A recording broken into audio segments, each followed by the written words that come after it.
Hi friends, welcome back to my channel. আজকে আমি অষ্টমী, নবমী, দশমীর ভ্লগ নিয়ে তোমাদের সামনে চলে এলাম। এই দেখো বন্ধুরা, অষ্টমীর দিন সন্ধেবেলা সাজুগুজু করে ঠাকুর দেখতে যাব বলে রেডি হচ্ছি। আমি পুরো রেডি, আর ওদিকে আমার হাজব্যান্ড এবং আমার ছেলে ওরা জুতো পরছে।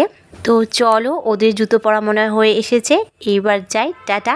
আবার অন্য সময় তোমাদের সঙ্গে দেখা হচ্ছে, একেবারে রাস্তায় দেখা হচ্ছে তোমাদের সাথে। ঢাকুরিয়াতে ঠাকুর দেখতে এসে আমরা প্রথমে ঢুকে পড়লাম ফুচকার দোকানে। আমাদের ওখানে সব জায়গায় 10 টাকার 5টা, আর এখানে কলকাতার সব জায়গায় 10 টাকার 4টে করে দিচ্ছে। তাই খেলাম 10 টাকার 4টে ফুচকা। খেয়ে এবার আমরা চলে এলাম বিশ্ব বাংলা গেট দেখতে। এটা হচ্ছে বাবুবাগানের ঠাকুর। বাবুবাগানের ঠাকুরটা এবছরের থিম ছিল বিশ্ব বাংলা গেট, আর পাশে শহীদ মিনারও করেছিল।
দুর্গাপূজা বাঙালির শ্রেষ্ঠ মহা উৎসব। বছরের এই 4টে দিনের জন্য আমরা বাঙালিরা সারা বছর ধরে অপেক্ষা করে থাকি।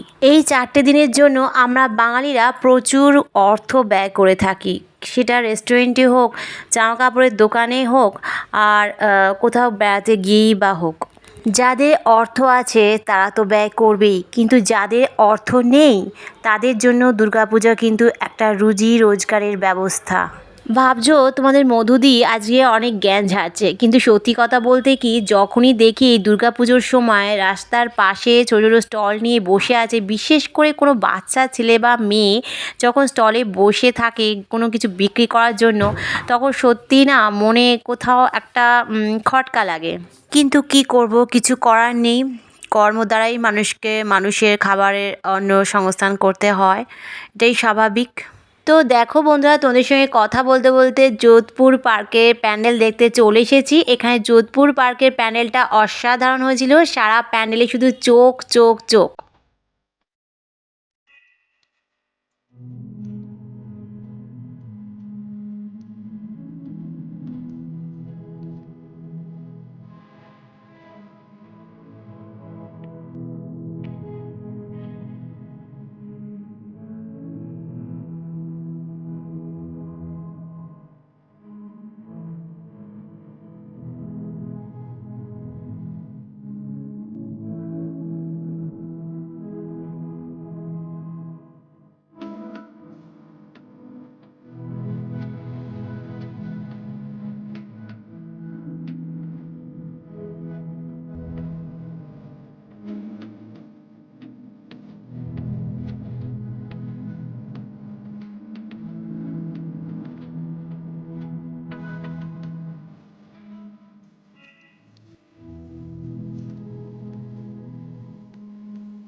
যোধপুর পার্কের প্যান্ডেল দেখে এখানে দেখো আর একটা প্যান্ডেলে আমরা চলে এলাম। এটা যোধপুর পার্কের থেকে 5 থেকে 10 মিনিট মতন দূরে, তবে জায়গাটার নামটা ঠিক মনে নেই, তবে প্যান্ডেলটা কিন্তু অসাধারণ করেছে।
রাত প্রায় 11টা। আমরা ঠাকুর দেখে ক্লান্ত হয়ে একটা রেস্টুরেন্টে ঢুকে পড়েছি। খাবার অর্ডার দিয়ে খাবারের অপেক্ষায় বসে আছি। কি আনন্দ! কিছুক্ষণ বসার পর আমাদের খাবারের টেবিলে খাবার চলে এসেছে। আমার হাজবেন্ডের জন্য ভেজ চাউমিন, আমার ছেলের জন্য চিকেন চাপ আর রুমালি রুটি, আর আমার জন্য স্পেশাল চিকেন বিরিয়ানি।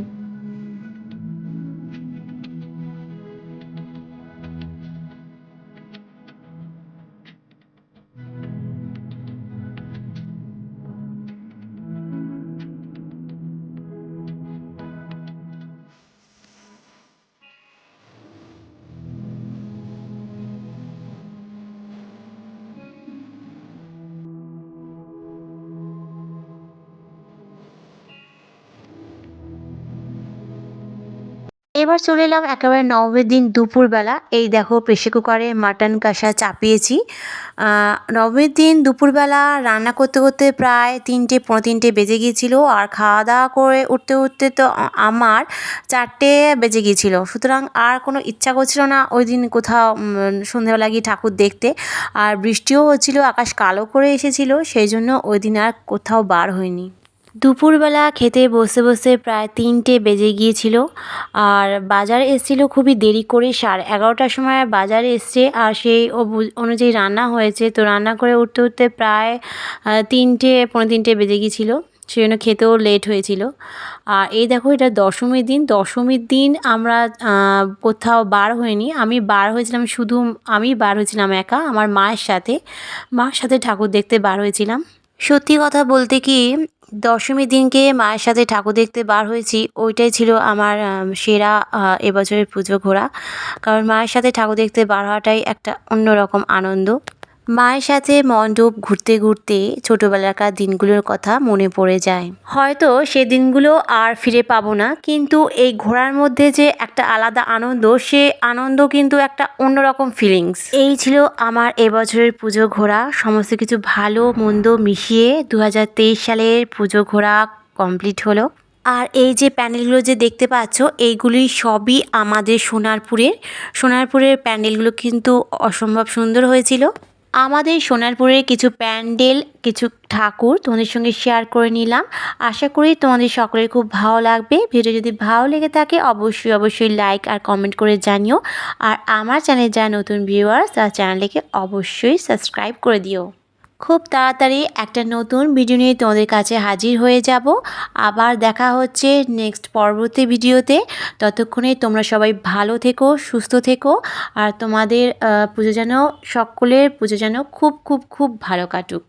আর তোমাদের সকলকে জানাই আমার তরফ থেকে শুভ বিজয়া। তোমরা সবাই ভালো থেকো, সুস্থ থেকো, আর আজকের মতন টাটা।